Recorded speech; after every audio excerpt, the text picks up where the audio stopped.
12,000 years ago, this exact valley, hemmed in by low, rolling hills, looked nothing like the city that will one day rise here. A wide, meandering river cuts through cold, marshy lowland, its banks lined with reeds instead of ruins. Herds of wild horses and aurochs move across the open floodplain below, grazing in silence beneath a pale northern sky. No wall, no road, no dome breaks this horizon. This is simply raw, undeveloped land, waiting. Everything you are about to see happens from one unmoving point of view. The camera never shifts, never tilts, never blinks. Only the land itself moves, compressing 12,000 years into a single unbroken transformation right in front of your eyes. Watch closely, because this quiet river valley is about to become the center of the ancient world. As the climate warms, the marshy floodplain slowly dries, and forest begins climbing the slopes of the low hills flanking the river bend. Oak and beech take root where only reeds grew before. The wild horses and aurochs are joined by deer moving through the thickening woodland, drawn by fresh browse along the forest edge. By 10,000 years before the Common Era, small bands of travelers appear along the riverbank for the first time, following game trails down from the surrounding hills. They build no lasting shelters yet, only temporary windbreaks of branch and hide, but their footprints mark the very beginning of this valley's long human story. By 9,000 years before the Common Era, those same travelers return again and again to this river bend, drawn by fish moving through the slow current and by the natural ford where the water runs shallow enough to cross on foot. A worn crossing point begins to form. Here is where the story takes its first real turn. By 8,000 years before the Common Era, the first deliberate campfire scar appears on the higher ground above the ford, reused season after season, evidence that people have begun choosing to return to this exact spot rather than simply passing through. The ash layer thickens with each visit, a quiet record of a place slowly becoming a habit rather than a stop along the way. 7,000 years before the Common Era brings small huts of woven branch and packed clay rising on the hill above the crossing, offering a clear view over the river in both directions, a natural vantage point this location will never stop exploiting. From this height, approaching travelers can be seen long before they reach the water below, a simple advantage that will shape every choice made on this hill for thousands of years to come. By 6,000 years before the Common Era, cleared garden plots appear on the gentler slopes nearby, tended rows of wild grain replacing untouched hillside scrub for the first time in this valley's history. The people here no longer simply wait for the land to provide. They have begun shaping it deliberately, plot by plot. 5,000 years before the Common Era brings a small cluster of huts on the hilltop, connected by a worn path to the river crossing below, the valley's very first true settlement pattern taking shape. What began as a single seasonal camp has become something closer to a home base, returned to year after year by the same families. By 4,000 years before the Common Era, herding pens built from stacked stone appear on the hillside, holding sheep and goats rather than relying purely on hunting, a fundamental shift in how this community feeds itself. For the first time, food here does not have to be chased, tracked, or gathered from the wild. It can simply be kept close at hand. Keep watching, because the next few centuries change everything about how this hilltop is used. By 3,000 years before the Common Era, a second cluster of huts rises on a neighboring hill across the valley, mirroring the first settlement and marking the beginning of this location's defining feature: multiple hilltop communities sharing one river. Neither settlement can fully see the other's daily business, and that quiet rivalry, more than anything else, will define this valley for the next several thousand years. 2,000 years before the Common Era brings a simple wooden footbridge across the narrowest point of the river, the first constructed crossing this valley has ever seen, replacing the natural ford used by every generation before. Trade between the rival hilltop communities becomes faster and far less dependent on the season or the water level below. By 1,000 years before the Common Era, the hilltop settlements have grown into fortified villages, each ringed by a rough earthen bank and timber palisade, watching one another warily across the river valley below. What started as scattered huts on defensible high ground has become something that looks, unmistakably, like the beginning of rival towns. The centuries that follow bring a change this valley has been building toward for millennia. According to the story later generations will tell, it is in the 8th century before the Common Era that a single settlement on one of these hills, founded by a legendary figure raised along this very riverbank, begins to absorb its smaller hilltop neighbors one by one. A boundary furrow is plowed around its base, and for the first time, this valley has something resembling a single town rather than scattered villages. Rival hilltop communities that once eyed each other warily now find themselves, within a generation or two, part of the very same settlement. By 700 years before the Common Era, a wooden bridge permanently spans the river at its narrowest crossing, and a modest open marketplace forms in the low ground between the hills, the valley's very first shared civic space. What was once contested boundary ground becomes, almost overnight, the place everyone in the valley now has a reason to visit. 600 years before the Common Era brings the marshy ground between the hills drained for the first time, channeled through a covered stone waterway, transforming unusable swamp into the beginnings of a proper public square. Ground that generations of shepherds once avoided entirely now becomes the most valuable real estate in the entire valley. By 500 years before the Common Era, a formal city wall of quarried stone encircles the hills for the first time, replacing the old earthen banks, and a modest temple with a red-tiled roof rises on the tallest hill overlooking the valley. For the first time, every hill in this valley sits inside a single continuous boundary rather than divided among separate rival communities.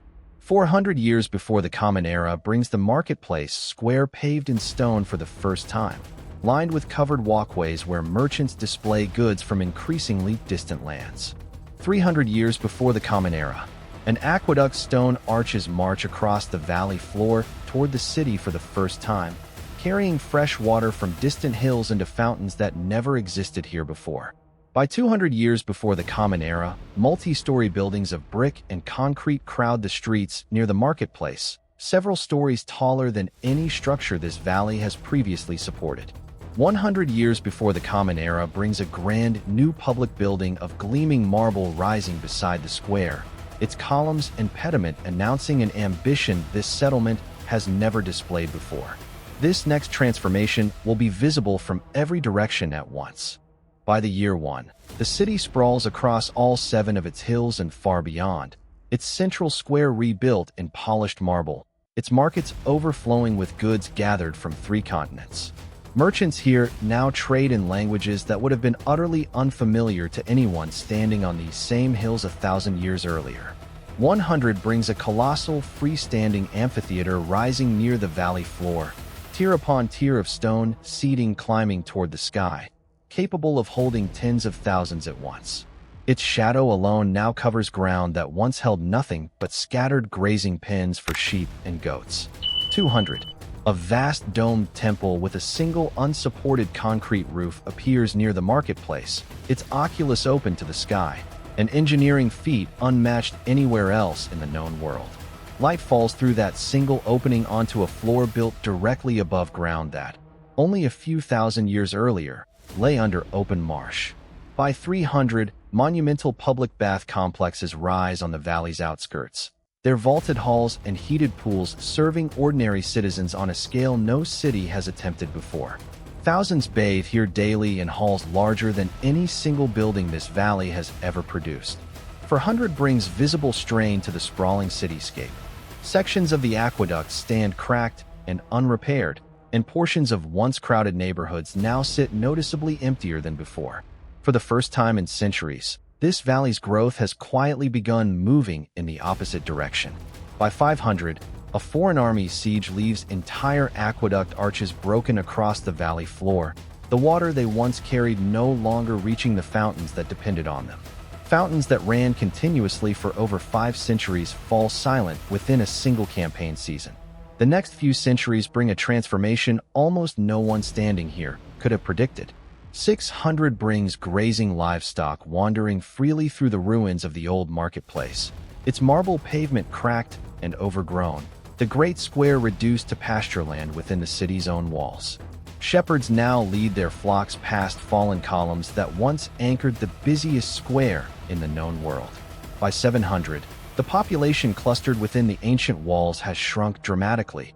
Entire hillside neighborhoods abandoned, their buildings scavenged for stone to repair a handful of remaining churches.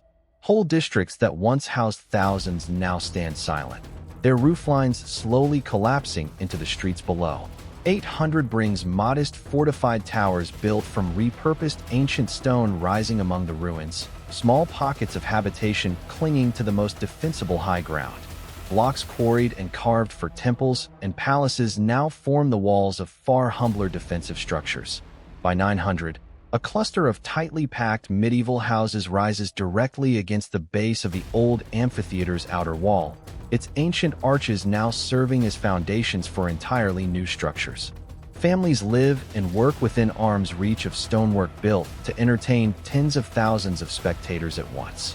1,000 years after the Common Era brings narrow, winding streets threading between fortified noble towers, the once orderly grid of the ancient city almost entirely lost beneath a denser, more chaotic medieval layout. Visitors familiar only with old maps of the ancient city would barely recognize this tangled, new pattern of streets. 1100 brings a modest stone bridge rebuilt across the river at the ancient crossing point, replacing a structure that had stood in ruins for generations. For the first time in centuries, both banks of the river are reliably connected again, regardless of the season or the water level below. By 1200, a fortified compound with crenellated walls rises where the old marble temple once stood, its ancient columns incorporated directly into new medieval construction. Stone quarried and carved for a god worshipped 1,000 years earlier now supports the walls of a fortress built for an entirely different purpose. 1300 brings a noticeable decline in construction activity altogether, weeds and vines reclaiming stretches of the old city wall as the population within continues to shrink. Entire sections of the ancient fortifications now serve no purpose beyond marking a boundary almost no one bothers to defend. By 1400, renewed building activity returns to the valley for the first time in a century, wealthy patrons commissioning new palace facades along streets that had sat quiet for generations. The long, slow contraction of previous centuries finally begins, tentatively, to reverse. Then the 15th century arrives, and with it, the beginning of an entirely new golden age. By 1500, scaffolding climbs the unfinished shell of an enormous new basilica rising across the river, its dome not yet built, already dwarfing every structure around it. Nothing built in this valley since its ancient peak has approached this scale of ambition. In 1510, the basilica's construction continues steadily. By 1520, elaborate new fountains and paved piazzas begin appearing throughout the city, commissioned by patrons determined to rival the grandeur of centuries earlier.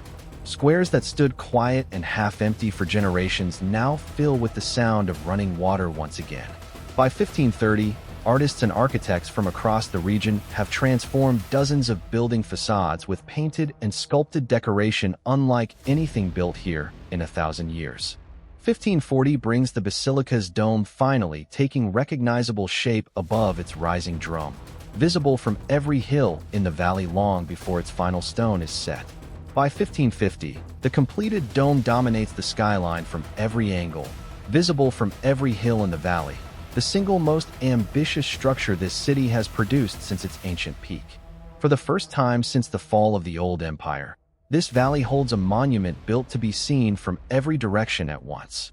Watch what happens next, because the following centuries bring changes on an entirely different scale. The 1600s bring elaborate new fountains and sweeping stone stairways connecting the valley's lower streets to its hilltops, transforming the city into a theatrical showcase of flowing water and dramatic perspective. By the 1700s, grand aristocratic palaces line newly widened boulevards, their facades increasingly ornate, competing openly for prestige along the city's most fashionable streets.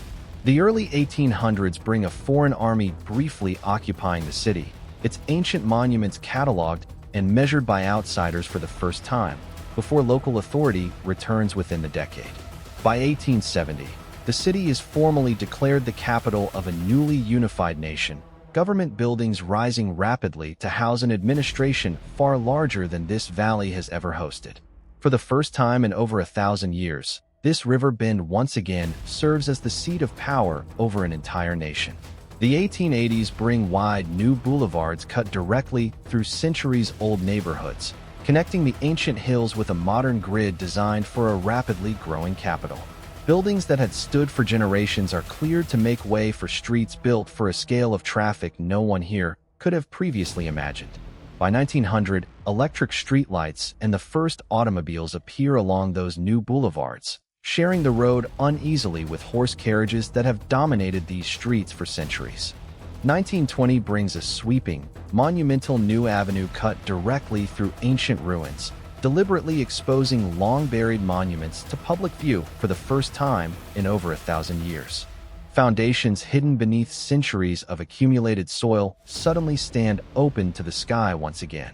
The following decade brings striking new government buildings in a bold, imposing style, rising near the ancient Forum to project the ambitions of a new political era. By 1945, the city's ancient center stands remarkably intact after a brutal global conflict, spared the widespread destruction inflicted on so many other capitals during the same years.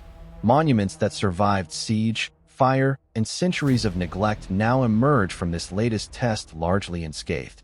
The 1950s bring a wave of post-war construction on the city's outskirts, modern apartment blocks and stadiums rising to host an international sporting event drawing the world's attention here once again.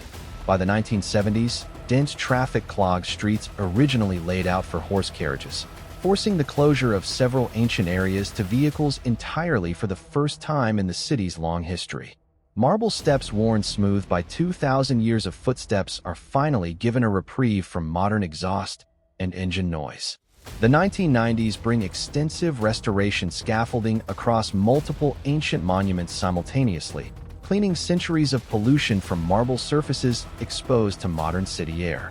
By the new millennium, this valley has become one of the most visited destinations on Earth, its layered history, ancient and medieval and modern side by side, drawing millions through the same streets every single year. No other location on the planet allows a visitor to walk directly from a 2,000-year-old amphitheater to a Renaissance basilica in a single afternoon. By 2020, an unprecedented public health crisis empties these normally crowded streets and piazzas, leaving ancient monuments and Renaissance fountains alike eerily silent for the first time in generations. 2021 brings a slow, cautious return of visitors, restoration crews continuing careful work on ancient facades even as the city's familiar rhythm gradually rebuilds itself. By 2022, the piazzas and ancient streets have returned to their familiar bustling crowds, restaurants spilling onto cobblestones that have carried foot traffic for over 2,000 years. 2023 brings continued conservation work across the valley's ancient core, protecting monuments that have already outlasted empires, invasions, and centuries of quiet abandonment, each one now cared for with a precision their original builders never could have imagined. 2024 brings record numbers of visitors filling the ancient center simultaneously, drawn to a skyline where a 2,000-year-old dome and amphitheater still dominate the view. By 2025, updated lighting illuminates the ancient ruins after dark, casting the ford, the hills, and the amphitheater in a glow that reaches every corner of this original river valley. And now, in 2026, standing at this exact vantage point, it is almost impossible to imagine that this same ground once lay beneath cold marsh grazed by wild horses, once held nothing but scattered hilltop huts watching each other across an empty river, once ruled most of the known world, and once sat nearly abandoned beneath grazing sheep for centuries before rising again. 12,000 years, captured in a single unbroken line of sight. And this valley, quite obviously, is still being written, one century, one dome, one ruin at a time.